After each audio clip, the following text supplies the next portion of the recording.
성부와 성자 성령의 이름으로 아멘. 은총이 가득하신 마리아님 기뻐하소서. 주님께서 함께 계시니 여인 중에 복되시며 태중의 아들 예수님 또한 복되시나이다. 천주의 성모 마리아님 이제야 저희 죽을 때 저희 죄인을 위하여 빌어주소서. 아멘. 성부와 성자 성령의 이름으로 아멘. 네, 오늘 강의는 좀 여러분들의 시야에서 어려울 수는 있어요. 그만큼 뭐 쉬운 강의는 아닐 것 같고, 또 다산정약용 선생님을 접근을 할 적에 그동안 우리는 이 양반이 뭐 신앙인이 아니다 이런 측면으로 접근을 했는데, 저는 이제 그런 측면으로 접근하기보다는 이제 다산 정약용 선생님이 쓰신 책 여유당 전서에서 어 과연 이분이 어떤 면에서 그 그리스도교 신앙과 연결점이 있는지를 밝히는 작업을 했다. 이렇게 생각하시면 되는 거예요. 그래서 어 어떻게 접근할까라고 하다가 이제 제가 이제 본 것은 이제 공공신학적 관점에서다 이렇게 봐서 그래서 오늘은 다산 정약용의 상가 사상을 공공신학적인 관점에서 해석하는 강의다 이렇게 생각하시면서 쫓아오시면 될 것 같고요. 여의당 전서라는 그 이 책을 중심으로 하고 또 개인적으로는 이분의 삶을 접근할 적에는 이분이 스스로 자신의 그 삶을 기록한 그 자찬 묘지명이 있어요. 그래서 그 자찬 묘지명도 좀 주의 있게 바라보면서, 이제 접근을 했던 것이다. 이렇게 생각하시면 되고요. 먼저, 이 강의는 조선 후기 실학을 대표하는 사상가이자 정치개혁가인 다상 정약용의 생애와 영성을 공공신학적 관점에서 종합적으로 탐구하고자 하는 것이고요. 우리가 알다시피 정약용 선생님은 조선 후기가 당면한 정치적 혼란과 사회적 불안의 시대적 맥락 속에서 유교적 전통을 바탕으로 하지만 현실의 문제를 구체적으로 해결하기 위한 실천적 실학사상을 발전시킨 분이죠. 그는 개인의 내면적 도덕 수양과 사회적 공적 책임을 분리된 영역으로 보지 않고 상호 긴밀하게 연결된 통합적 개념으로 이해하였습니다. 이게 오늘 제가 얘기하고자 하는 핵심이에요. 그러니까 개인의 내 측면과 어떤 사회적 공적인 책임을 함께 봤던 통합적으로 봤던 분이다라는 것이죠. 그래서 이게 이제 공공신학적인 관점이 되는 것이죠. 특히 그는 하늘 개념, 즉 청 개념을 기존의 추상적이고 원리적인 틀에서 벗어나 도덕적이며 인격적이고 윤리적 책임을 요구하는 초월적 존재로 해석을 합니다. 그래서 이제 이 수양론적인 측면에서 볼 수가 있고, 그 다음에 청 개념, 하늘 개념을 통해서 볼 수가 있어요. 이러한 사상적 혁신을 통해 정약용 선생님은 도덕적 개인과 정의로운 사회 사이의 연속성을 강조하였으며 이는 공공신학이 추구하는 개인적 신앙과 사회적 실천의 결합과 깊이 공명합니다. 요즘 여러분들 비상사태를 겪고 나면서 어, 신자분들이 공통적으로 인식하는 측면이 있어요. 뭐냐면은 어, 이 대립되는 측면들이 있는 거죠. 그래서 뭐 쉽게 말하면은 탄핵을 반대하는 측의 입장을 갖고 있는 신자분들을 만나는 거예요. 탄핵을 반대하는 측의 입장의 신자분들. 또 탄핵을 찬성하는 입장의 신자분들을 만나면서 어떻게 같은 신앙인으로서 어떻게 이렇게 의견이 이렇게 대립될 수 있는가? 어? 그래도 얼마 전에도 어떤 신부님이 며칠 전이에요.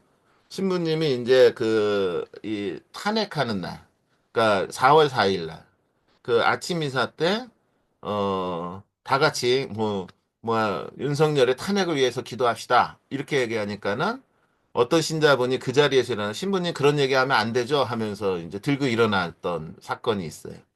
이게 뭐냐면 똑같은 그 신앙을 살아가면서 그렇게 이제 신앙인들 안에서도 이렇게 정치적 이념에 따라서 그 자신들이 갖고 있는 관점에 따라 이렇게 구분되어 있는 모습들이 이렇게 보죠. 개인의 문제인가? 뭐 여러 가지 측면을 생각해 볼 수 있지만은 저는 일단 교회가 그동안에 공공신학이라는 측면을 신자들한테 교육을 못했다라는 생각을 많이 하게 됐어요. 어. 사실상으로는 개인의 신앙의 차원에서 머무르는 것이 아니라 이 세상의 공적인 삶하고 밀접적으로 연결되어야 하거든요. 근데 그동안 교회가 이 개인의 신앙이라는 측면 안에서는 교육이 이루어졌다면 그것을 세상과 함께 통합되는 그런 공적인 어떤 삶의 실천이라는 측면하고 연결되는 교육이 많이 안 이루어져서 그래서 벌어지는 어떤 사건이 아닌가 그런 식으로 저는 생각하고 또 이해하고 있습니다. 그런 측면에서 오늘 강의는 과연 우리 신앙생활이 이 세상의 삶과 공적으로 어떻게 결합되어 있는지를 좀 나누는 시간일 것이고, 이것을 나누기 위해서 저는, 다산 정약용의 삶과 그분의 사상을 공공신학적 관점으로 한번 재조명해 보면 좋겠다 생각을 해서 이제 제가 이 글을 그 작성하게 되었습니다.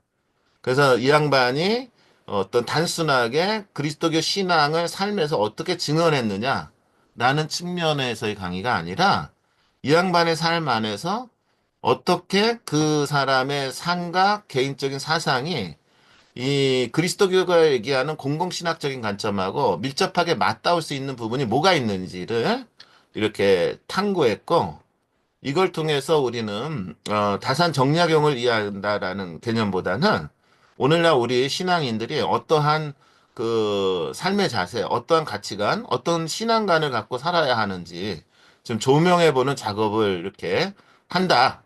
이렇게 생각하시면서 강의를 함께 가시면은 이해가 제가 왜 이런 강의를 하는지, 왜 이런 글을 썼는지 이해하실 수 있을 거다 생각을 합니다. 정약용의 생애와 사상이라고 했는데 사실은 생애는 그렇게 중요하지 않고요. 이분의 사상을 좀 중심으로 살펴보게 될 거예요. 정약용 선생님은 1762년에 태어나셔서 1836년까지 사셨던 분이죠. 그래서 그래도 뭐 형제들 중에 가장 오래 사신 분인 거예요, 이 양반은.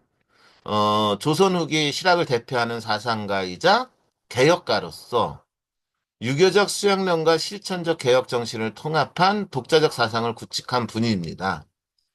그는 유교 경전의 깊은 이해를 바탕으로 사회 개혁을 위한 현실적 방안을 제시하였으며 젊은 시절부터 서학에 대한 학문적 관심을 보이며 인간과 우주, 초월자에 대한 사유를 확장하였습니다. 이러한 그의 상가 사상은 단순한 학문적 작업을 넘어 내면 수용과 공동체적 책임의식을 포괄하는 실천적 영상의 표상으로 평가할 수 있습니다. 정약용 선생님은 경기도 남양주 마제에서 태어났고 남인가문 출신으로 어려서부터 유교 경전에 익숙해했어요. 그래서 자참 묘지명을 읽으면은 이 양반이 천재예요, 천재. 9살 때서부터 이미 이 학문의 뜻을 두고 15살 경우에는 어느 정도 이 학문적인 대가가 되었다라고 이렇게 표현이 돼요. 그는 성어 이익의 실학사상의 영향을 받아 성리학의 공리공담적 경향을 비판하고 경험과 실천에 기초한 경세학적 관점을 발전시키죠. 1789년 과거에 급제한 후 정조대왕의 신임을 받아 규장관, 검사관 등 주요 관직을 역임하면서 행정실무와 개혁에 참여하였죠. 정조 사후인 1801년 신유박해로 인해서 성악가의 연루로 강진에 유배되었고 이후 18년간 유배 생활 동안 그의 사상은 내면적 깊이와 실천적 지향을 더욱 공고히 다져 나가게 됩니다. 이러한 정약용의 삶에서 제가 주목한 부분은 그의 신앙적 갈등과 그로 인해서 드러난 영적인 관점이었습니다. 실제로 정약용은 천주교 사상에 깊은 관심을 가졌고 그의 형제들 또한 신앙 공동체와 긴밀히 연결되어 있었죠. 우리가 이미 강의했던 대로 정약용 선생님은 세례를 받고 순교하였고 정약용 자신도 한때 서학의 철학적 깊이에 강하게 매료되었죠. 그러나 1801년 신유박해를 겪으면서 체포되어 신문을 받았고 그 과정에서 천주교 신앙을 부인하는 배교를 선택하게 됩니다.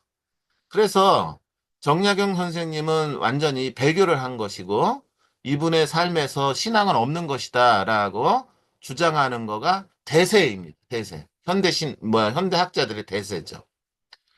그런데 과연 이 선택이 과연 그렇게 단순하게 비춰질 수 있을까요? 단순한 신념의 포기라기보다는 유교적인 충의, 가족 책임, 공직자의 도리, 생존과 양심 사이에서 복합적인 내면 갈등을 보여주는 거 있습니다. 그분의 삶을 이렇게 들여다보면 그는 당시의 시대적 상황 속에서 천주교 신앙을 고수하는 것이 가족과 공동체에 미치는 영향, 그리고 정치적 처벌을 고려하지 않을 수 없었고, 정약용이 선택한 배교는 외부의 강압에 의한 결과이고, 동시에 내면에는 끊임없이 신앙의 의미를 되묻고 정립해왔던 실존적 결단이었다라고 저는 주장하고 싶습니다. 물론 유배지에서 그는 천주교를 비판하는 글을 남기기도 했으나 그의 글과 사유 전반에 깃든 하는 천에 대한 이해는 단순한 유교적 전통을 넘어 보다 인격적이고 초월적인 존재에 대한 깊은 갈망과 성찰을 드러냅니다. 이 유교에서는 이 하늘을 얘기할 때 이기론으로 얘기했고, 그 이로 보는 거야, 이. 그러니까는 이제 굉장히 추상적이고 형이상학적인 원리로 하늘을 얘기를 해요. 유학자들은.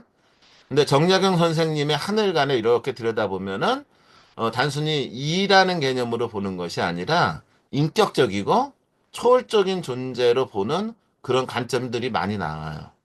그러면 하늘을 인격적이고 초월적인 존재로 본다? 그러면 이 양반이 천주교 신앙을 배교했지만 이 양반의 사상 안에는 이 신학적인 그리스도교적인 그 관점이 깔려 있다. 이렇게 볼 수가 있는 것이죠. 그래서 이제 이 하늘관 정약용 선생님의 천간을 이해한다라는 것은 굉장히 중요합니다. 그의 하늘은 점차 성리학의 원리적인 존재에서 벗어나 인간을 향해 응답하고 도덕적 실천을 요구하는 인격적 존재로 확장되는 것이 이 여유당 전서에 그대로 드러나고 있어요. 이는 천주교의 유일신 개념과 신학적인 접점을 가지며 정약용 배경 이후에 사유가 단절된 것이 아닌 신앙의 새로운 형태로 이행되었음을 시사합니다. 그의 내면에서 이루어진 이러한 종교적 전환은 한국 전통 지성인들이 신앙을 어떻게 받아들이고 재구성하는지를 보여주는 중요한 사례가 될 수 있습니다. 영성신학적 관점에서 정약용의 내면 갈등은 단순한 실패가 아니라 오히려 실존적 영성이 형성되는 과정으로 이해할 수 있습니다.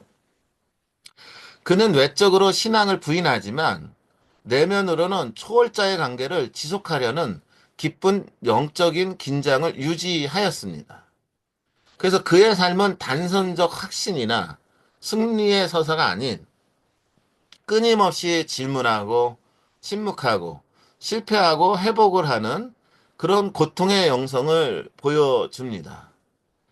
영성은 항상 일관된 정답이 아니라 끊임없이 자신을 하느님 앞에 놓고 성찰하는 실존의 여정이며 정약용은 바로 이러한 여정 속에서 자신만의 하늘 앞에 신앙을 지속해 나갔던 분이다라고 평가할 수 있습니다. 정약용의 신앙적 고뇌는 또한 개인의 신앙에서 끝나는 것이 아니라 제도화된 신앙체계와 개인의 윤리적 양심 사이의 갈등, 즉 공적 신앙과 개인적 신뢰 사이에서 고민하는 신앙인의 보편적 고민을 대변합니다. 그는 자신이 선택한 삶의 방식이 신앙의 파괴가 아니라 다른 방식의 실천일 수 있음을 증명하고자 하였습니다. 그러니까 개인적으로는 배교를 했어요. 하지만은 개인적으로 배교를 했지만은 이 사람은 그 신앙이라는 것을 개인의 삶에서는 구체화시킬 수는 없었지만은 공적인 영역에서 현실화시킨 분이다라고 얼마든지 평가할 수 있다라는 저의 주장이죠. 그의 행정 윤리, 사회 개혁, 인간 존엄에 대한 강조는 하늘에 대한 도덕적 응답으로 이해될 수 있으며 이는 곧 삶으로 증명된 신앙이자 공공의 장에서 실현된 영성으로 해석될 수 있습니다. 그는 하늘의 침묵 속에서 여전히 응답하는 존재로 인식하였고 유배지에서의 고독과 성철은 그에게 있어 하나의 내적 영성의 훈련의 장이었습니다. 신앙은 신조의 고백이 아니라 교리의 고백이 아니라 고통 속에서도 도덕적 삶을 추구하고 인간과 사회를 위해 헌신하는 데서 드러나는 것이며 정약용은 오늘날 그 모범을 보여주는 실천적 인물이다라고 할 수 있습니다. 사상적인 면에서 특히 주목할 점은 초월자 개념과 내면 수양의 관계입니다. 그는 자참 묘지명에서 그래서 여러분들 중에 원하시는 분은 있으면은 제가 자참 묘지명을 공유해 드릴 생각은 있는데 이게 지금 쉽지는 않아요. 글 자체가. 그래도 나중에 일단 강의 끝나면 우리 반장님을 통해서 공유를 해드릴 테니까 한번 읽어 보실 수 있는 분은 읽어 보시면 좋을 것 같고요. 자참 묘지명에서 자신의 삶을 돌아보며 이렇게 해고합니다. 마음은 평생 하늘을 우러러 부끄럽지 않기를 힘썼고 몸은 백성을 구제하는데 쓰기를 원하였다. 이게 이제 뭐야? 이 양반의 이 회고에 이렇게 나와요. 그러니까 개인적으로는 배교에서 길을 선택했지만 마음은 평생 하늘을 우러러 부끄럽지 않기를 힘썼다. 그래서 이제 이 하늘, 그럼 정약용이 얘기하는 하늘은 도대체 뭐냐? 이 문제가 있고요. 몸은 백성을 구제하는 데 쓰기를 원하였다. 이 개인적 신앙이 공공적인 삶의 실천으로 표출된 모습이 아닌가라는 단서를 주는 문장이다라는 것이죠. 이는 내면의 수양과 외면의 실천이 분리되지 않는 정약용의 일관적인 영적 태도를 요약한 말이다라고 볼 수 있습니다. 또한 그분이 쓰신 중용 강의에서 이런 문장이 나옵니다. 하늘이 인간을 낳았으니 반드시 그 사람 안에 이치가 있고 이게 이제 굉장히 중요한 건데요. 하늘이 인간이 낳았다라는 것은 이게 존재론인 거예요. 인간은 하늘로부터 태어났다 이렇게 되는 것이죠. 그리고 반드시 그 사람 안에 이치가 있다라는 얘기는 이 하늘의 품성이 인간에 있다 이런 얘기가 돼버려요. 이거는 굉장히 그리스도교 신학이에요. 이거는 이 이치는 곧 하늘의 뜻이다라고 하며 인간과 하늘의 관계를 단순히 윤리적 응답 구조로 해석하였습니다. 이는 성리학적 하늘 개념이 인간의 도덕적 의지를 실현하는데 실질적인 동기를 제공하지 못한다는 인식에서 비롯된 것으로서 인간의 도덕적 각성과 실천을 이끄는 존재로서의 하늘을 새롭게 조명한 문장입니다. 이 점은 천주교의 유일신 개념과도 매우 유사한 면모를 지닙니다. 정약용은 하늘이 인간의 선한 행위를 권면하고 악에서 벗어나도록 돕는 존재라고 이해하였으며 이는 인간 내면의 성찰과 초월자의 관계성이라는 영성의 핵심 요소와 밀접한 연관을 맺습니다.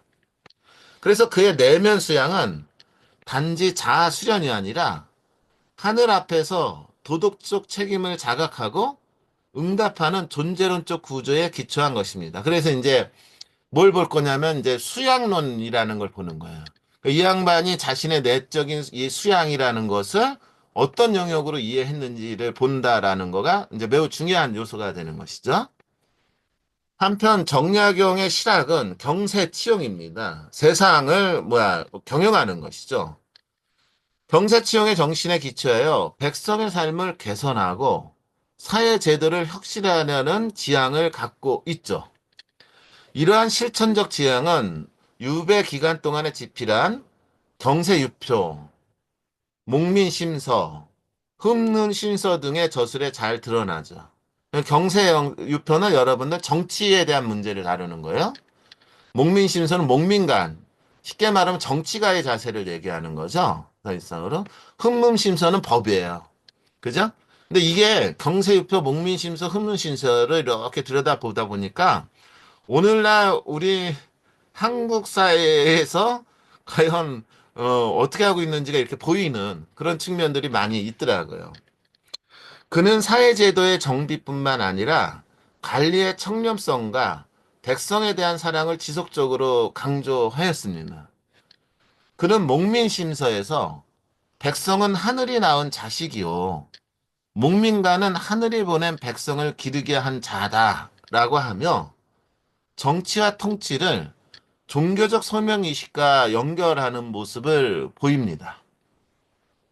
이 같은 자세는 도덕적 자기수양과 사회적 책임이 통합된 형태의 공적 영성으로 해석할 수 있습니다.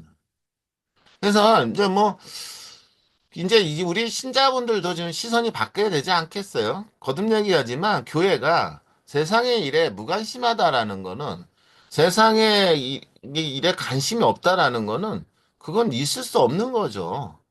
그래서 교회는 당연히 올바른 하느님 복음 말씀에 의해서 세상의 일에 적극적으로 참여해야 되는 거죠. 근데 아직도 교회가 세상의 일에 무관심해야 된다, 세상의 일에 얘기하지 않아야 된다라는 주장을 하는 신앙의 이름들이 있다라는 것은 아직도 이게 그리스도교의 영성, 한국적 영성이 어디에서 시작했는지를 너무 모르는 무지한 행위다라고 얘기를 하고 싶어요. 또한 그는 서학의 영향으로 인간 평등, 양심의 자유, 내세에 대한 사유 등 기존 유교 질서와는 다른 인식들을 포용하였으며 이는 내면화된 신앙과 실천 사이의 균형이라는 측면에서 영성신학과의 저점을 제공합니다. 비록 그가 공식적으로 천주교 신자는 아니라고 할지라도 그의 사상 속에는 영성신학적 해석이 가능한 지점들이 굉장히 적지 않게 많이 있습니다. 특히 하늘 앞에 인간이라는 인식은 오늘날 영성신학에서 말하는 하느님 앞에서의 자아성찰과도 맞닿아 있습니다.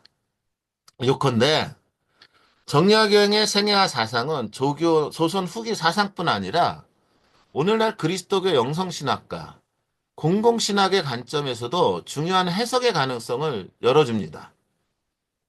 그의 내면 수양과 초열자에 대한 사유, 그리고 사회적 실천의 통합은 현대적 의미의 영성 개념과 깊은 대화를 가능하게 하며 전통 사상과 신학의 창조적 융합을 위한 사례로 자리매김할 수 있습니다.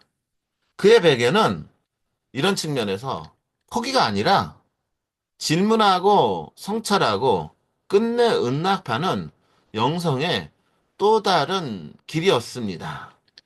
이런 측면에서 좀 더 구체적으로 세 가지를 이제 살펴보는 거예요. 그러니까 그 양반의 수양론이라는 측면을 보면서 과연 이 수양론이 그리스도교적인 영성과 어떻게 맞닿아 있는지. 그 다음에 아까도 했지만 청간. 그 양반이 이 정약용의 하느님간을 바탕으로 하면서 그리스도 영성과 어떻게 만나 있는지. 그리고 그 양반이 쓴 많은 책들, 여유당 전서를 중심으로 해서 세상에 나가서 이 양반이 사회 개혁을 하면서 이 사회 개혁을 하는 그 과정 안에서 그리스도 영성과 어떤 측면이 닿아 있는지 이렇게 크게 세 가지 측면을 이제 제가 오늘 강의를 하게 되는 것이죠. 그렇기 때문에 저는 논쟁을 하고 싶지는 않아요. 이 양반이 신앙을 인이었다 아니다 이걸 논쟁하고자 하는 것이 아니라 이 양반의 사상 안에 그리스도교적인 영성의 측면이 이렇게 실천되었다라는 얘기를 하고 싶은 거예요. 그리고 이걸 통해서 우리는 무엇을 배울 수 있는지를 생각해 보는 시간을 갖고자 하는 것이죠. 그래서 이제 본론이 되는 것이죠. 첫 번째로 강조하고 싶은 거가 수양론이죠. 정약용 선생님의 사상에서 중심을 이루는 요소는 유교적 수양론에 근거한 내면의 수련에 있습니다. 그는 도덕적 인간이 되기 위한 끊임없는 성찰과 실천을 강조하였으며 이러한 자기 수양은 단지 윤리적 의미가 아니라 초월자의 뜻에 부응하기엔 인간의 응답으로 이해할 수 있습니다. 그러니까 요거를 이렇게 보면은 이게 수덕자다. 이렇게 볼 수가 있는 거예요. 그러니까 조선 시대의 유학적인 이면서도 동시에 그리스도교적인 수덕적인 측면을 갖고 있는 사람이 정약용 아니냐. 이렇게 볼 수 있는 거예요.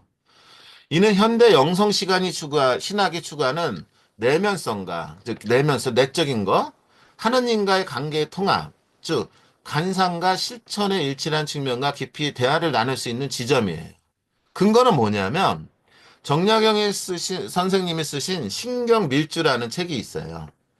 여기서는 이제 인간의 마음에 대해서 얘기하는 거거든요. 인간의 마음을 하늘과 연결된 존재로 이해하고 있어요. 이 신경밀주를 이렇게 들여다보면. 그는 다음과 같이 쓰고 있어요. 마음이란 하늘이 사람에게 부여한 것이며 그것을 온전히 보존하는 것이 수양의 근본이다. 이렇게 얘기하죠. 그러니까 이게 그리스도의 수덕주의예요. 이거는. 이는 마음의 근원을 단지 심리적이라든가 심성적 요소로 보지 않고 존재론적 차원에서 하늘과 연결된 신성한 영역으로 이해한 표현이라고 얼마든지 해석할 수가 있어요. 즉, 수양은 인간 내면의 자율성을 넘어서 초월적 부름에 대한 응답 행위로 해석되는 수 있다라는 것이죠. 정약용 선생님은 성리학 전통 속에서 인간의 도덕적 완성을 추구하였으나 단순한 윤리적 이상을 넘어서 내적인 정화와 자기 성찰, 그리고 삶의 통합성을 추구하는 사유체계를 확립하였다라고 할 수가 있는 거예요. 그래서 그의 수양론은 인간의 삶을 도덕적 이상에 국한시키지 않고 존재의 깊은 차원에서 성찰하고 변화하며 초월자와의 관계를 맺는 전인적 여정으로 발전시켰다라고 볼 수 있어요. 이러한 수양론은 오늘날 영성신학에서 강조하는 영성의 개념, 즉 인간의 내적 상가, 초월자의 관계 안에서 전개되는 전인격적인 영적 여정과 얼마든지 연결될 수 있다라는 것이죠. 정약용 선생님이 수양에서 구체적으로 이러한 수양을 하기 위해서 내적인 삶과 초월자와의 관계성에서 수양론을 바라본 이 수양론을 좀 더 구체적으로 얘기한다면 정약용 선생님은 신독을 강조합니다. 신독이라는 것은 여러분들 아시겠지만은 혼자 있을 때 도리에 맞게 행동하는 것을 신독이라고 하는 거예요. 그러니까 사람들이 이 많은 사람 앞에서는 누구나 다 가면을 쓰고 착해요. 심지어 윤상현도 사람들 앞에서는 나쁜 놈이 아니에요. 굉장히. 근데 과연 혼자 있을 때 정말로 도리에 맞게 살 수 있느냐라는 문제가 매우 중요하거든요. 그래서 그런 맹자요이라는 책에서 그는 신독을 홀로 있을 때에도 도리에 맞게 행동하는 것으로 정의하며 그것이야말로 진정한 도덕적 인간이 되는 길이라고 보았습니다. 이 신독이라는 개념을 그리스도교적 용어로 얘기하면 뭐일까요, 여러분들? 고독이죠. 그죠? 그래서 이 혼자 있을 수 있는 거, 고독할 줄 아는 거, 즉 사막에 홀로 있을 수 있는 거, 이런 걸 얘기하는 거예요. 사실상으로.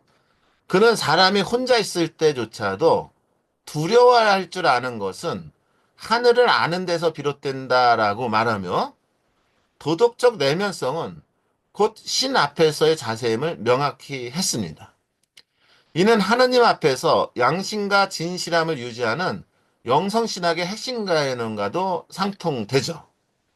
특히 그는 대학, 중용, 해석을 하는데 거기에서 성위, 정심, 수기의 과정을 강조하며 인간이 도덕적 존재로 성숙해가는 과정을 굉장히 실천적으로 소개하고 전개합니다. 정약용 선생님에게 수양은 단지 개인의 성찰에 머무르지 않고 반드시 사회적 실천과 연결되어 있습니다. 이분이 쓴 책 이담 속찬이라는 책에서 이런 얘기를 하십니다. 도를 행함에 있어 그것이 백성에게 이익이 되지 않으면 참된 도가 아니다. 이런 얘기를 해요. 그러니까 도라는 거는 뭐냐면 사람들에게 공적인 이익이 되지 않으면 참된 도가 아니다. 이런 얘기를 하는 것이죠.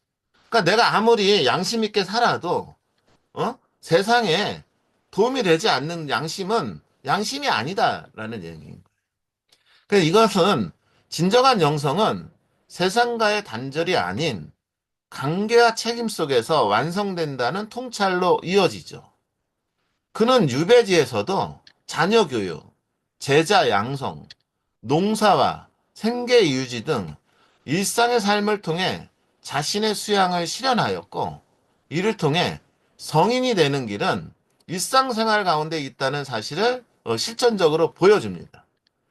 이런 측면은 그의 삶의 방식이 노동과 절제, 검사함을 통해 인간 내면의 불순물을 제거하고 참된 자아를 형성해 나가는 과정이었으며, 이는 오늘날 영성신학의 관점에서 볼 때는 일상의 영성과 깊은 관련이 있어요.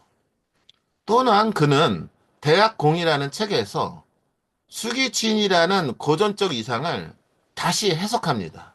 수기치인. 나를 닦고 세상에 나가서 사람을 다스린다는 거죠. 그랬을 때 자기를 닦는다는 것은 바로 하늘의 도를 따르는 것 일이며, 백성을 다스린다는 것은 하늘의 덕을 널리 펴는 일이다라고 하였습니다.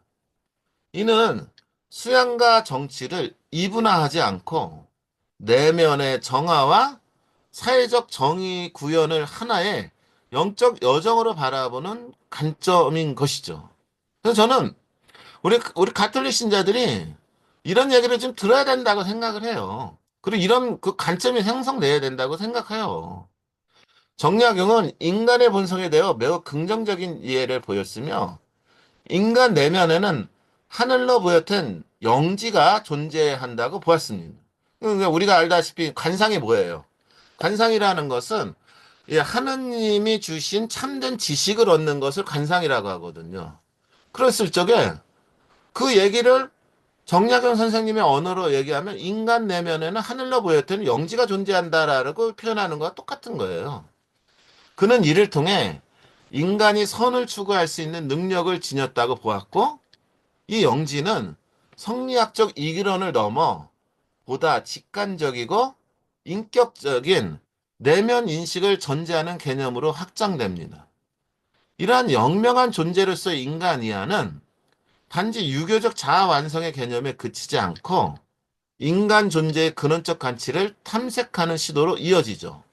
이는 그리스도교의 하느님 모상 개념과 신학적으로 대화를 가능하게 하며 모든 인간이 존엄하고 거룩한 존재로 창조되었다는 그리스도교의 인류학과 굉장히 공명하는 사상인 것이죠. 정약용은 인간의 내면에 자리한 양지와 양능을 중시하면서 이는 단순한 도덕성의 근거가 아니라 인간이 하늘과 교통하며 선을 선택할 수 있는 영적 능력의 표현으로 이해하였습니다. 그래서 천주시리 제가 여러분들한테 강의했잖아요. 천주시리에서 마테오 리치 신부님이 굉장히 강조한 개념이 양지 양능 개념이잖아요. 이 양지 양능이라는 것은 말 그대로 하늘이 주신 능력인 것이죠.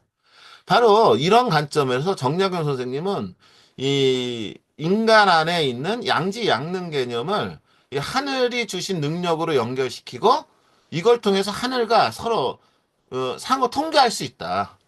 이렇게 얘기한 분이에요. 그러면 이 양반이 어떤 분일까요, 여러분들? 단순히 유학자인가? 이렇게 보기는 어려운 거예요. 이 양반은 유학을 바탕으로 하면서 그 안에 서학의 개념을 들여드리고 이걸 바탕으로 하면서 이 양반 나름대로 자신의 삶을 이끌어낸 분이고 이것을 통해서 세상을 얼마든지 변혁하려고 했던 분이다라는 얘기가 논리적으로 이렇게 이끌어진다라는 거죠. 그는 이러한 능력을 통해 인간이 끊임없이 자기를 성찰하고 새롭게 변화할 수 있다고 보았던 것이죠. 그러니까 양지양능의 능력이 우리한테 하느님으로부터 주어진 그 능력이 있기 때문에 우리 인간이 수양을 통해서 끊임없이 자기를 성찰하고 그걸 통해서 변화시킬 수 있다고 본 가시 되는 것이죠. 이는 영성신학에서 강조하는 성화 혹은 영적 성장의 개념과 직접적인 연관을 지니는 그런 개념이 돼버려요. 그러니까 수양론 자체를 이렇게 들여다보면 신독 개념도 그렇고 양지양능 개념도 그렇고 굉장히 그리스도교적인 사상에 맞닿아 있다라는 것이죠. 결론적으로 정약용의 유교적 수양론은 단지 도덕적 인간형을 제시하는 것이 아니라 초월자의 관계 속에서 삶 전체를 통합하려 한 실천적 영성의 체계였습니다. 그는 마음을 통해 하늘을 향했고 신독을 통해 내면의 성신함을 기르며 실천을 통해 공동체적 윤리를 구현하였어요. 이러한 사회는 오늘날 영성신학이 요청하는 상과 신학의 통합, 내면성과 공공성의 일치, 실천하는 영성의 풍부한 모델로 제시될 수 있고, 그의 수양론은 전통 사회 속에서 영성을 새롭게 발굴하고 재구성하는 현대 신학의 작업에 중요한 기여를 하고 있는 것이죠. 특히 제가 이 강의의 타이틀이 뭐예요? 한국 영성이라 그랬잖아요. 제가 답답했던 게 뭐냐면은 한국의 영성을 찾으려면 우리 신앙의 선조들에 대해서 찾아야 되고, 그리고 한국의 영성은 과거의 이야기가 아니라 오늘날의 삶에, 그리고 앞으로의 삶에 도움이 되는 영성이 돼야 되거든요. 그런 관점에서 저는 이 다산 정약용 선생님을 얘기할 적에 이 양반이 배교했으니까 신앙인이 아니다, 이런 논리를 갖고 한다는 건 너무 단편적이고 말도 안 된다는 얘기를 하고 있는 거예요. 한국적 영성의 뿌리를 찾고 토착화 신화의 관점에서 큰 가치를 지닐 수 있는 분으로서 오늘날 교회 사가들도 그렇고 새롭게 이해하고 새롭게 접근할 필요가 있다라고 주장하고 있는 거예요. 자, 그러면 이제 수양론에 대해서 이제 얘기를 했어요. 신독 개념 얘기했죠. 양지 양능 개념 얘기했죠. 그리고 그것이 어떻게 공공성이라는 측면하고 연결되었는지 이렇게 이 양반이 쓴 책들을 중심으로 해서 몇 가지를 이렇게 이제 얘기를 했어요. 그 다음에 이제 두 번째로 이제 얘기할 수 있는 것이 이제 하늘관, 천관인 거죠. 정약용 선생님의 사상의 중심에는 평생에 걸쳐 그가 탐구하고 성찰해온 하늘에 대한 깊은 사유가 자리 잡고 있습니다. 그는 조선 후기 성리학 전통 속에서 철저히 훈련받았지만 당시 지배적인 하늘 개념이 지나치게 형이상학적이고 추상적인 원리로 치우쳐 있음을 비판적으로 인식하였어요. 이에 그는 하늘을 인격적이며 도덕적으로 반응하는 존재, 다시 말해 인간의 삶과 윤리에 직접적으로 관여하는 초월적 실제로 이해하고자 했습니다. 이러한 정학적인 청가는 단지 유교적 사이에 머물지 않고 삶의 실천적 자원에서 실학적 물음을 던졌음을 보여줍니다. 그의 하늘 이해는 오늘날 영성신화, 특히 인간과 하느님 사이의 인격적 관계를 강조하는 신학적 흐름과 깊은 접점을 형성하고 있습니다. 제가 이것 때문에 제가 엄청나게 고생을 했어요, 사실은. 왜냐하면 이 정약용 선생님의 이 사상을 이 그리스도교 신학하고 연결시키고 싶지 않은 학자들은 이 정약용의 선생님의 이 하늘관을 이렇게 안 봐요. 그러면서 굉장히 그 다른 논리를 펴갖고 이렇게 얘기를 해요. 그래서 이제 참 내가 뭐냐 사람들이 참 자기들이 하여튼 뭐 저도 뭐 어떻게 보면은 저의 입장을 내세우기 위해서 글을 쓰는 것 같다라고 하면서 반성을 하면서도 참 사람들이 자기 보고 싶은 대로만 해석을 하는구나, 그런 느낌을 굉장히 많이 받았는데 여하튼 근거를 좀 들 필요가 있겠죠.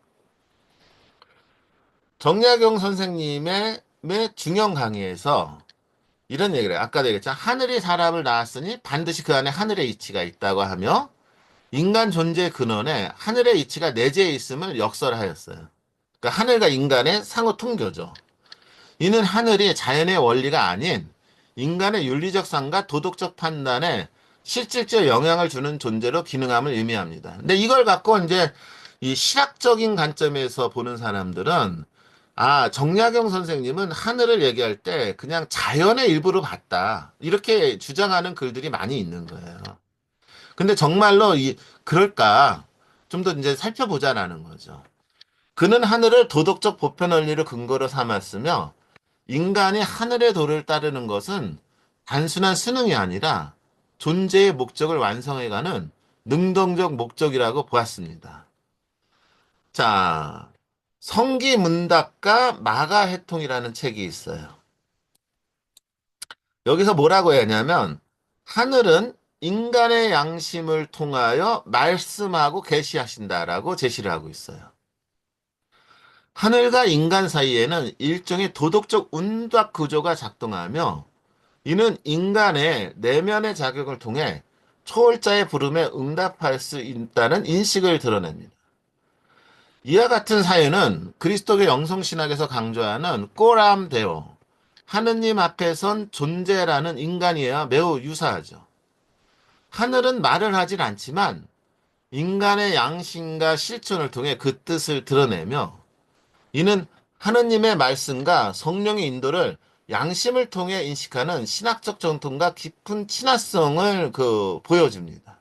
그래서 다시 한번 얘기하지만 하늘은 인간의 양심을 통하여 말씀하며 계시하신다. 이런 내용이 성기문답과 마가활통에 나옵니다. 정약용의 하늘가는 특히 그의 신앙적 여정, 즉 천주교 수용과 배교의 복합적 경험을 통해 더욱 입체적으로 드러납니다. 그는 공식적으로 천주교 신앙을 부인했지만 하늘 앞에서의 도덕적 책임과 내면의 성찰은 끝까지 유지하였습니다. 자참 묘지명에서 이렇게 쓰고 있어요. 나는 일찍이 하늘을 경외하여 날마다 경계하고 반성하였다. 이게 뭐예요? 앞에서 얘기한 거죠. 그러니까 하늘과 인간 양심의 상호 관계를 보여주는 것이죠. 여전히 자신을 하늘 앞에 선 존재로 자극하고 있음을 밝히고 있습니다. 이는 제도 종교의 테두리를 벗어난 신앙적 태도, 곧 초월자에 대한 존재론적 응답으로 해석될 수 있죠. 정약용에게 있어 하늘은 단지 철학적 명제가 아닌 인격적 실제로서 끊임없이 자신을 성찰하게 하는 근원이었고, 이는 그가 배교 이후에도 종교적 무관심이나 허무주의에 빠지지 않고 오히려 더 깊은 도덕과학적 성찰과 실천으로 나아간 이유이기도 합니다.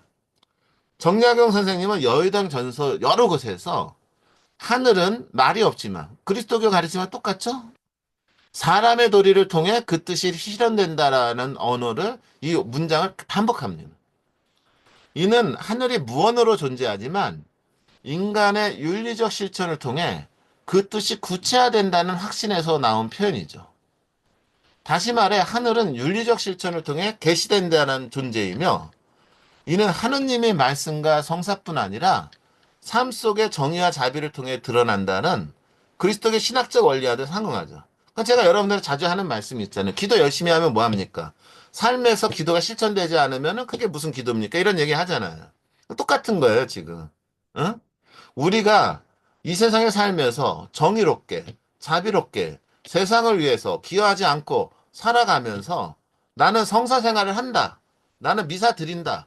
이렇게 얘기할 수 없다라는 얘기죠. 그러니까 정약용 선생님이 그걸 이렇게 표현하는 거예요.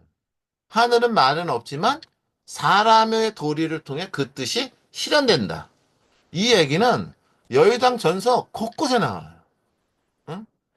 정약종의 이러한 신학적 직관은 결국 계시의 비형식성, 즉 계시라는 것은 일상의 삶과 윤리적 삶 속에서 드러나는 초월적의 현존을 강조하는 현대 영성신학과 맞닿아 있다라고 밖에 저는 평가할 수가 없어요.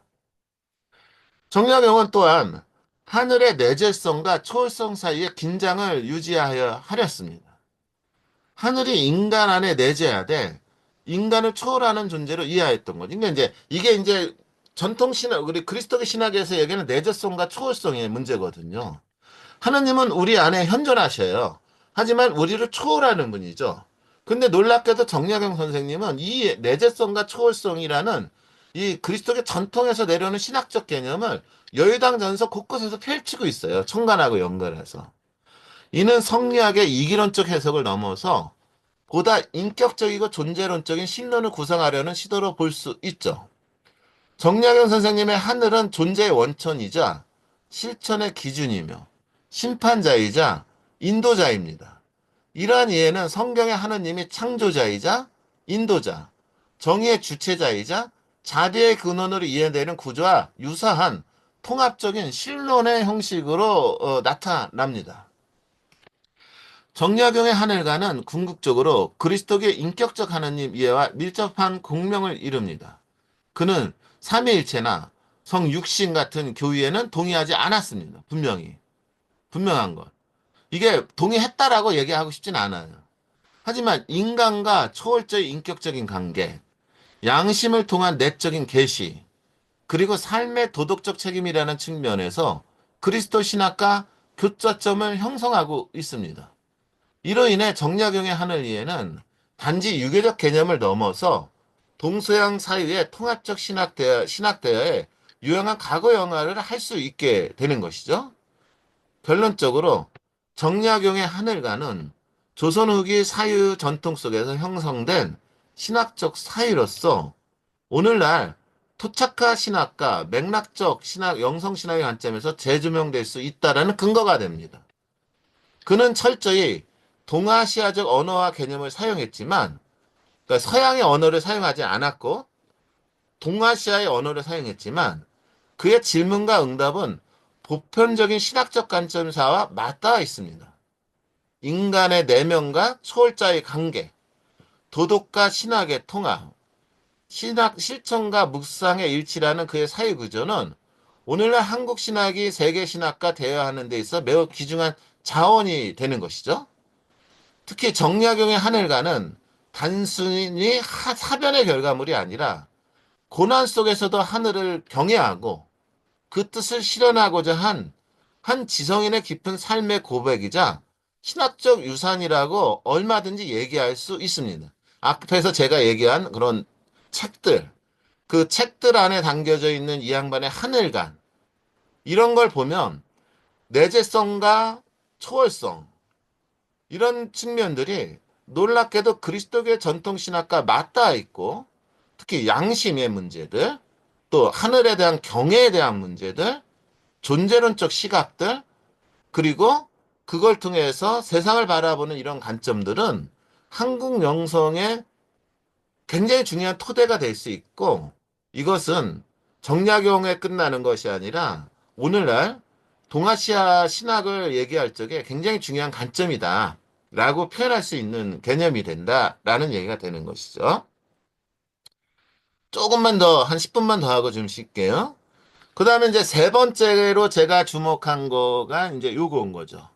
이제 수양론에 대해서 봤죠. 그 다음에 청간에 대해서 봤죠. 그 다음에 이것이 어떻게 공공신학이라는 측면을 갖게 되었는지. 그래서 사회개혁과의 관계를 이렇게 살펴보는 거가 굉장히 오늘 강의에서 하이라이트 된 내용이 되는 거예요. 그래서 여러분들 혹시라도 나중에 정약용 선생님에 대해서 얘기를 하게 될 때에 지금 제가 얘기하는 이러한 관점에서 얘기를 한다 그러면은 얼마든지 다른 사람들을 설득할 수 있을 거라고 생각을 해요.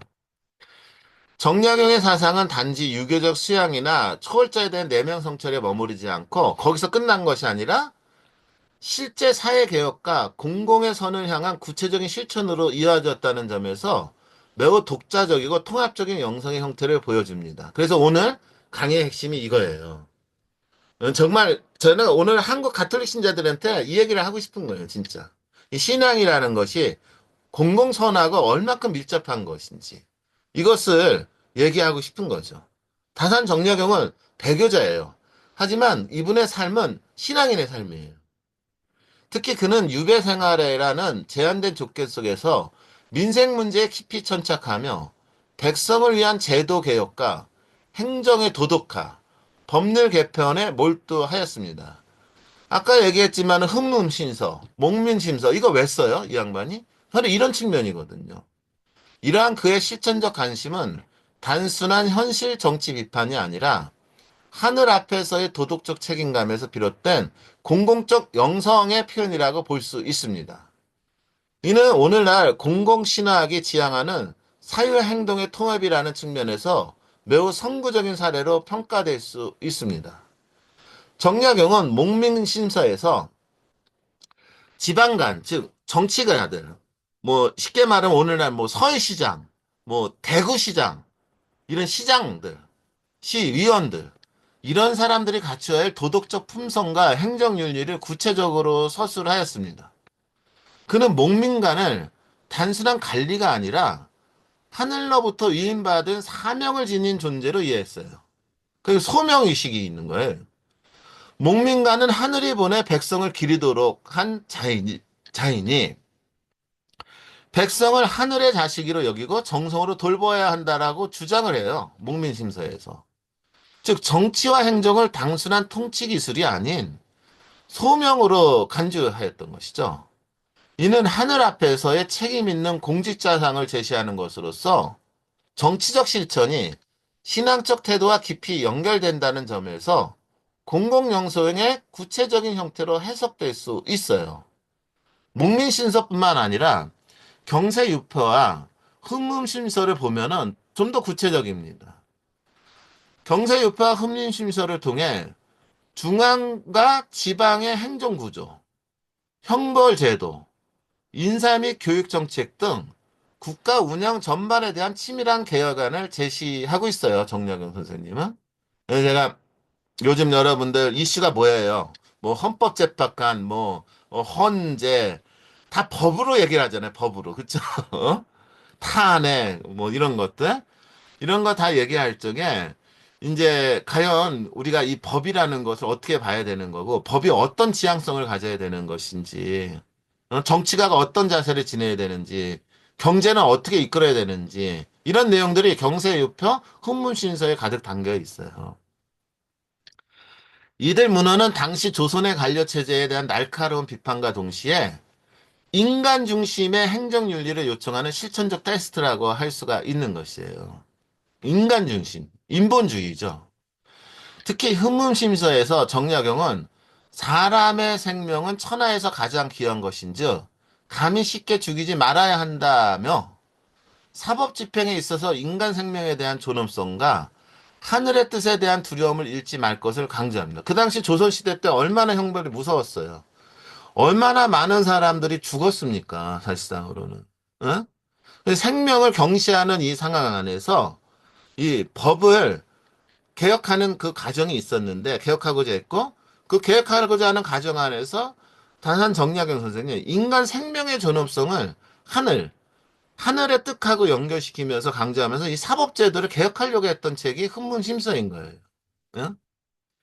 이는 그가 사법을 하늘에 도와 연결시키며 제도의 정의로움을 신적 기준에 맞추고자 했음을 보여줍니다. 정약용의 계획 사상은 단순히 제도 개선이나 정치적 합리화에 머무르지 않고 인간의 고통을 덜어주고 생명을 보호하며 정의와 공동선을 실현하는 방향으로 나아갔습니다. 그는 가난한 백성, 억울한 죄인, 학문과 기회를 얻지 못한 사람들에 대한 깊은 연민을 바탕으로 정책을 구상하였습니다. 목민신서와 유배지에서 지은 시문들에서 백성의 고통을 하늘의 뜻과 직결하여 이해하였습니다. 예를 들어 백성의 눈물은 곧 하늘의 울음이요. 목민간이 이를 닦지 않으면 하늘이 그 책임을 물을 것이다라는 글이 나와요. 그가 이 양반이 쓴 시문을 읽어버리면은. 응? 그래서 에민시예요. 무슨 시라고? 에민시. 그래서 각지에 다 나라 있죠, 여러분들. 그래서 제가 웬만하면 원문까지도 여러분들 이렇게 각지에 달려고 하는 과정 속에서 이 작업이 쉽지가 않아갖고 아직 각지가 완전히 달리질 않았어요.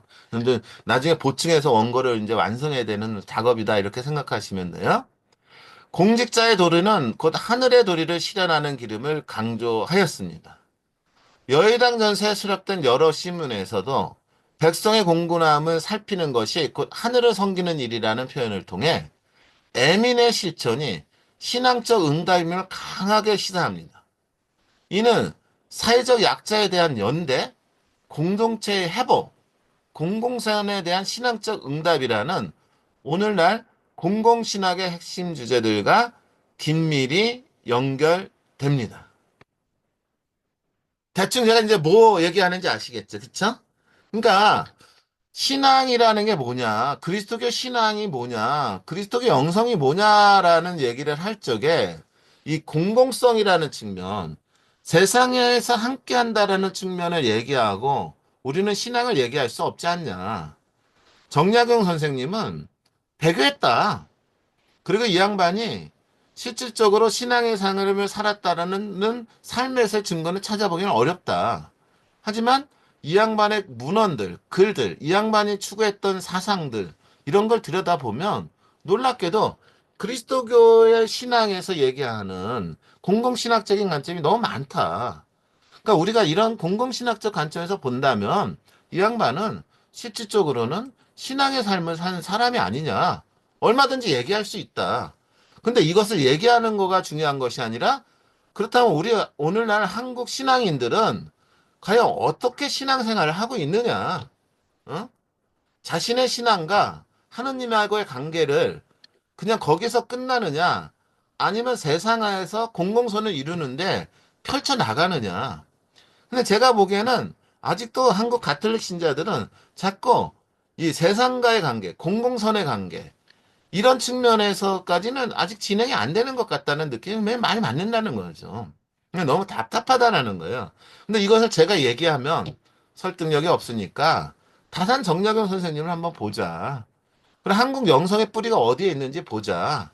이런 측면으로 제가 기획했고 그런 측면에서 이런 글이 쓰여지고 있는 거고 그래서 이런 강의가 이루어지는 거죠. 물론 논란이 많고 이것에 대해서 여러 가지 관점에서 비판점이 있을 수밖에 없는 것이죠. 하지만 그들이 다른 관점에서 주장을 한다면 저는 이런 쪽에서 주장을 한번 해보고 싶어서 오늘 이렇게 강의를 이렇게 연결해 나가고 있는 것입니다. 그래서 여러분들 조금 쉬었다가 이렇게 시작하는 걸로 하도록 하겠습니다. 금방 떠들었네요.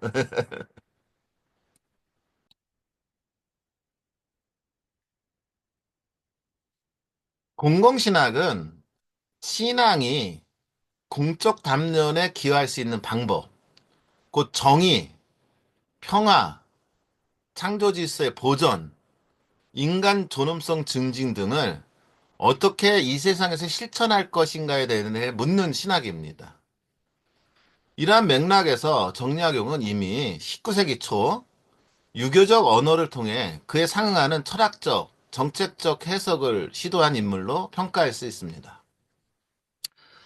그는 단지 정치 이론가나 실학자에 머물지 않았어요. 정약용 선생님 단순히 실학자라고 보기 어려워요. 이제는 제가 보기에는 않고 하늘의 뜻을 인간 사회 안에서 구현하고자 하는 영적 실천가라고 얼마든지 평가할 수 있습니다. 그의 제도 개혁 사상은 하늘 앞에서의 정치, 양심을 가진 행정, 백성을 위한 사랑이라는 공공신학의 세 가지 핵심과 구조적으로 맞닿아 있습니다. 이게 이제 여러분들이 벌써 이 문장들을 하늘을 앞에서의 정치, 양심을 가진 행정, 백성을 위한 이 사랑, 이건 오늘날 현실화되고 있지 않잖아요. 어?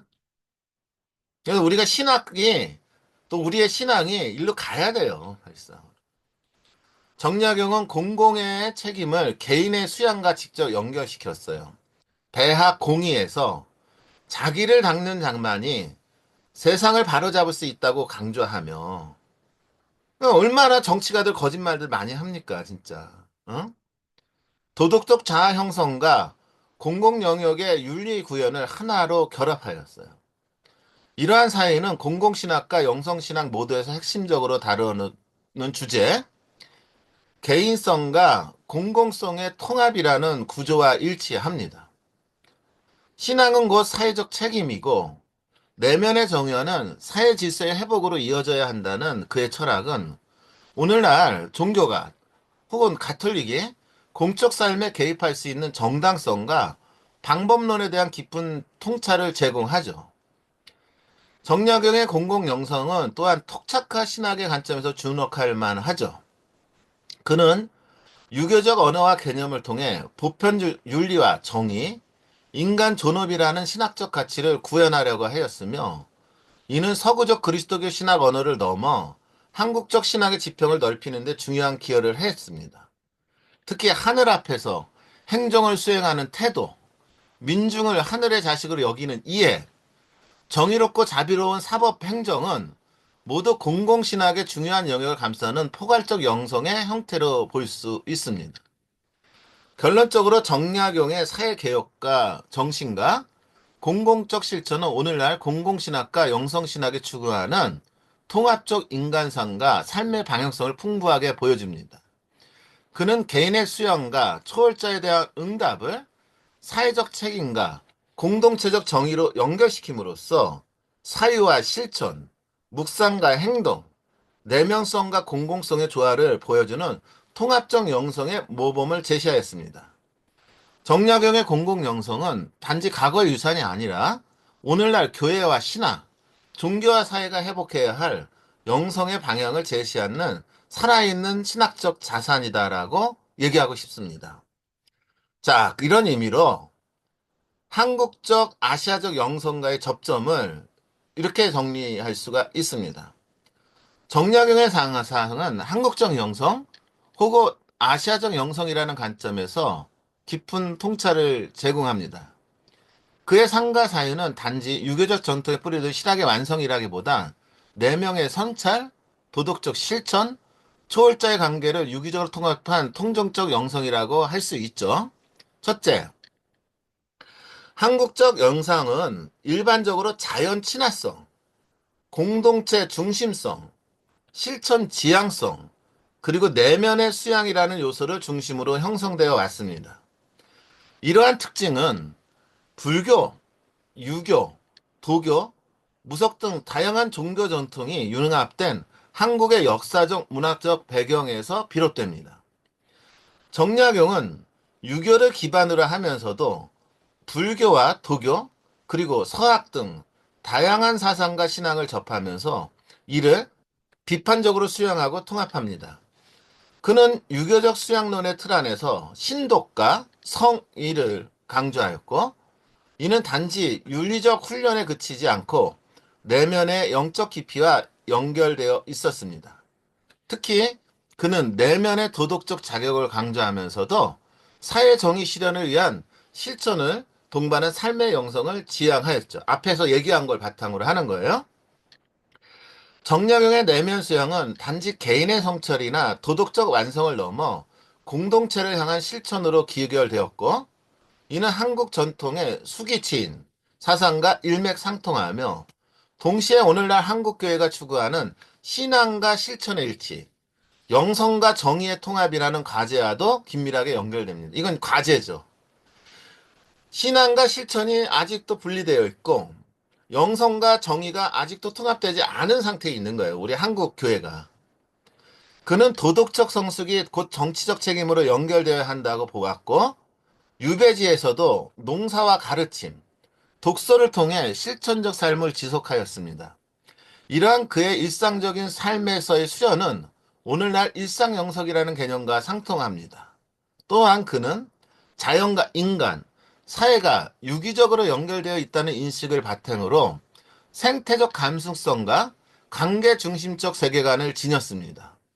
이는 오늘날 한국에서 발전 중인 생태 영성 또는 관계적 영성과의 접점이 있음을 시사합니다. 그는 하늘과 자연을 단순한 질서가 아니라 인간이 경외하고 순응해야 할 초월적 실제로 이해하였던 것이죠. 앞에서 제가 이제 천간에 대해서 얘기했죠. 더 나아가 정약용의 영성은 한국적 공동체 전통과의 긴밀한 연결성 속에서 더욱 부각됩니다. 그는 향학이나 자치 조직을 통해 지역 공동체의 자율성과 상호 부조를 강조하였으며, 이는 공동체 속에서 신앙과 도덕을 실천하는 공동체적 영성의 전형이라고 볼 수 있습니다. 우리가 이제 본당에서 왜 공동체 활동해요? 왜 레지오 활동해요? 왜 우리가 뭐야, 빈첸시오 해요? 어? 왜 그런 활동들을 하게 됩니까? 그게 바로 영성이라는 거가 공동체 안에서 꼽히기 때문에 그런 것이죠. 그러니까 이런 측면들이 정약용 안에 그대로 담겨져 있어요. 한국적 영성은 거듭 얘기하지만 개인의 구원보다는 마을 전체, 가족 전체, 사회 전체의 조화를 중시하는데 정약용은 이 가치들을 자신의 사상과 실천 속에서 깊이 있게 내면화했고 삶에서 실천하였던 분인 거죠. 근데 이런 분인데 우리가 이분이 신앙인이 아니다? 어떻게 얘기할 수 있느냐는 얘기. 응? 아시아적 영성가의 공명. 아시아적 영성은 서구의 개인주의적 경향과는 달리 공동체성, 조화 균형, 자연과 일체감, 관상과 실천의 통합 등을 특징으로 합니다. 정약용의 사회는 이러한 아시아적 영성의 핵심 가치들과 자연스럽게 공명합니다. 그는 관념에 머무르지 않고 삶으로 진리를 체현하고자 하였으며 자연의 질서와 인간의 도덕적 행위를 조화롭게 연결지었습니다. 그의 윤리학은 인간과 하늘, 인간과 자연, 인간과 공동체 간의 조화를 지향했으며 이는 유교뿐만 아니라 아시아 전통 전반의 공통된 사유들입니다. 또한 그는 인간 내면에 자리한 영지, 아까도 말씀드렸죠? 영지 개념, 영지를 강조하며 이를 도덕적 판단의 근원으로 삼았습니다. 그렇잖아요.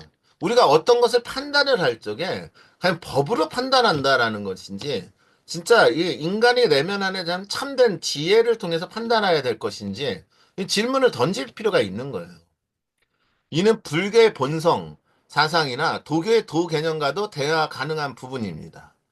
영지는 단순히 이성이나 지식이 아니라 존재 깊은 곳에서 오는 직관적 깨달음이며 이는 인간이 선을 추구할 수 있는 내면의 영적 역량으로 작용합니다. 그는 이를 통해 인간이 하늘의 도와 일치하며 살아가야 한다고 보았고 이러한 통합적 인간이해는 아시아의 영성 정통과도 굉장히 긴밀하게 조응합니다. 정약용은 초월자와 인간 사이의 관계를 사천, 하늘을 섬기는 거죠. 이라는 개념으로 표현하면서 인간이 스스로 수양하여 하늘의 뜻에 합당하게 살아가야 함을 강조. 이건 식별이에요. 그리스도교에서 얘기하는 식별이죠. 이는 아시아 영성 전통에 강조하는 무의자연 혹은 자아의 소멸을 통한 초월과 일치라는 개념과도 통합니다. 그는 인간이 하늘을 닮아가야 한다고 보았으며 하늘은 인간 안에 내재해 있는 양심과 선의 근원으로 존재한다고 보았습니다. 또는 그는 인격적인 하늘과의 관계 속에서 도덕적 실천의 동기를 찾으려 하였는데 이는 서구적 신간과는 다른 아시아적 감수성에 뿌리든 관계적 초월성을 드러냅니다. 이러한 초월적 이해는 단순히 신의 초월성과 인간의 피조성을 분리하기보다는 신과 인간관계의 내재성을 강조하는 아시아적 영성과 맞닿아 있죠. 이는 오늘날 그리스도교 신학에 주목하는 초월과 내재의 긴장 또는 삼위일체적 관계성이라는 주제와도 굉장히 밀접하게 맞닿아 있는 것이죠. 토착화 신학과 맥락적 영성이라는 측면에서 종합하면 정약용의 사상은 단순히 과거의 유산이 아니라 오늘날 한국적 신앙과 영성을 형성하는 데 있어 중요한 자원으로 기능할 수 있습니다. 그의 사회는 서구 신학 개념과 동아시아 철학 전통 사이를 매개하는 지적 가교로서 적용할 수 있다라는 것이죠. 한국적 맥락에서는 토착화 신학 혹은 맥락화 신학을 정립하는 데 풍부한 영감을 제공하는 것이죠. 현대 영성은 점점 더 다양한 문화, 전통, 실천에 주목하고 있으며 정약의 상가 사회는 이러한 맥락, 흐름 속에서 다원성과 통합성, 전통과 현대의 소통, 영성과 정의의 일치를 모색하는데 유효한 이론적 기반을 제공합니다. 그의 사상은 동서양의 경계를 넘어 신학과 철학, 윤리와 종교, 내면성과 사회성이 통합된 총체적 인간 이해를 가능하게 하죠. 그러니까 이제 인간을 이해를 할 때 이런 관점에서 인간을 이해해야 된다는 거예요. 일상으로. 윤리와 종교를 배제하고 종교와 정치를 배제하고 종교와 사회를 배제하고 신앙과 이 세상의 삶을 배제하는 그런 영성은 없다라는 거예요. 특히 동아시아 특유의 수행 전통, 생명 중심적 윤리, 관계 중심적 인간 이해는 정약용의 실천과 내면 세계 속에 깊이 배어 있으며 이를 신학적으로 성찰할 때 우리는 더욱 풍부하고 통전적인 한국적 영성 신학을 제시할 수 있을 것이다라고 봅니다. 그의 사회는 한국 교회와 신학이 세계 그리스도교와의 대화에서 고유한 목소리를 낼 수 있게 하는 뿌리이자 원천이 될 수 있다라고 보는 것이죠. 결론으로 이 글은 다산 정령의 상가 사상을 공공신학적 관점에서 고찰함으로써 그의 영성이 오늘날 한국 신학과 사회적 담론에 어떠한 의미를 갖는지를 규명하고자 하였습니다. 정약용은 개인의 내면적 수용과 도덕적 완성을 단지 자기 성찰이나 개인적 발전의 차원에서 한정하지 않고 공적 책임과 사회적 정의의 실현이라는 공공적 영역과 유기적으로 결합시켰습니다. 이는 현대사회가 당면한 내면적 영성의 실천과 사회적 책임의 이행 간의 간극을 극복하는데 중요한 모델을 될 수 있습니다. 정약용은 하늘 개념을 철학적이고 추상적인 원리에서 벗어나 인간의 양심과 도덕적 행위를 촉구하고 지지하는 인격적이고 윤리적 실제로 재구성하였습니다. 이는 개인과 사회, 전통과 현대 속의 긴장관계 속에서 내면적이고 초월적인 가치를 사회적 맥락 속에서 구체적으로 구현할 수 있는 길을 제시합니다. 또한 천주교의 만남과 그 이후의 배교라는 사건을 통해 개인의 내면적 갈등과 사회적 책임이라는 복잡한 현실 속에서 신앙과 윤리의 경계를 넘나들며 공공적 가치와 개인적 신앙을 통합하고자 했던 그의 노력은 공공신학의 실천적 적용에 매우 중요한 통찰을 제공한다고 할 수 있습니다. 결론적으로 정약용의 통합적 영성은 한국 사회가 직면한 다양한 도전들, 개인과 공동체의 균형의 문제, 내면성과 공공성의 조화의 문제, 전통과 현대의 조화의 문제를 효과적으로 다룰 수 있는 귀중한 이론적 프레임과 실천적 모범을 제시합니다. 그의 사상은 단순한 역사적 유산을 넘어 오늘날 한국의 토착화 신학과 맥락적 영성신학 발전에 필수적이고 실천적인 학문적 자산으로 지속적으로 기여할 것입니다. 따라서 정약용의 사상과 실천을 깊이 있게 연구하고 현대적 맥락에서 재학 해석하는 작업은 앞으로 한국 신학 연구에 중요한 방향성을 제시할 것으로 기대될 뿐만 아니라 이런 작업이 이루어졌을 때 한국의 가톨릭 신앙인들이 어떠한 삶을 추구해야 하는지, 어떠한 비전을 갖고 살아야 하는지 제시할 수 있다고 저는 보는 것이죠.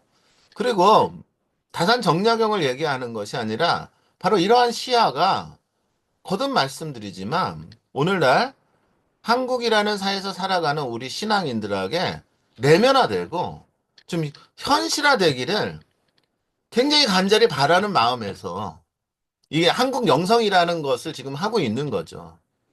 그래서 좀 이런 시각으로 좀 우리 신앙의 선조들을 좀 이렇게 좀 들여다보고 했으면 좋겠어요. 응? 어? 그냥 거듭 얘기하지만 이 양반이 어떻게 살았다. 그래서 이 양반이 어떻게 뭐 신앙을 지켰다. 신앙을 지키기 위해서 순교했다. 이런 것이 아니라 진짜 오늘날 한국의 이 가톨릭 신자들에게 어떻게 앞으로 신앙을 실천해 나갈 것인지에 대한 비전을 제시하는 그런 강의들, 그런 교리들, 그런 교회의 가르침들 이런 것들이 거듭거듭 좀 많이 나와서 진짜 우리 가톨릭이 한국 가톨릭이 진짜 세상에 빛이 되고 좀 세상에 좀 소금이 되는 그러한 교회로 쇄신되고 그리고 그런 존재들이 진짜가 참 많이 좀 나았으면 어? 그런 하는 바람으로 에, 예, 부족하지만, 예, 이, 작업을 했고요. 이것이 여러분들의 신앙의 삶에 어떤 조그만, 어, 지침이 됐으면 해서, 이렇게, 이 강의를 이렇게 준비를 했습니다. 예. 그러면 일단은 이제 그 공식적인 강의는 뭐 이제 이렇게 하고요. 다음 시간에는 포회성당에서 제가 오프라인 온라인으로 이렇게 강의를 할 거고요. 말씀드렸지만은 어떻게 시간들이 되시는 분들은 한 분, 두 분이라도 오셔서 함께 하시고 그 시간에 못 오시더라도 뭐 12시 강의가 끝나면은 간단하게 오시는 분들하고 그동안 얼굴도 못 만났잖아요. 어, 얼굴도 보면서 식사락도 함께 하려고 합니다. 그래서 바쁘시지만 시간 내주시면 너무 반가운 시간이 될 거라고 생각을 해봅니다. 그리고 여러분들 이제 다음 주간이 이제 성주간이죠. 예, 성주간 잘 지내시고 어, 기쁘게 또 부활을 또 맞이하시기를 또 바라면서 일단은 공식적인 강의는 여기서 끝내고요.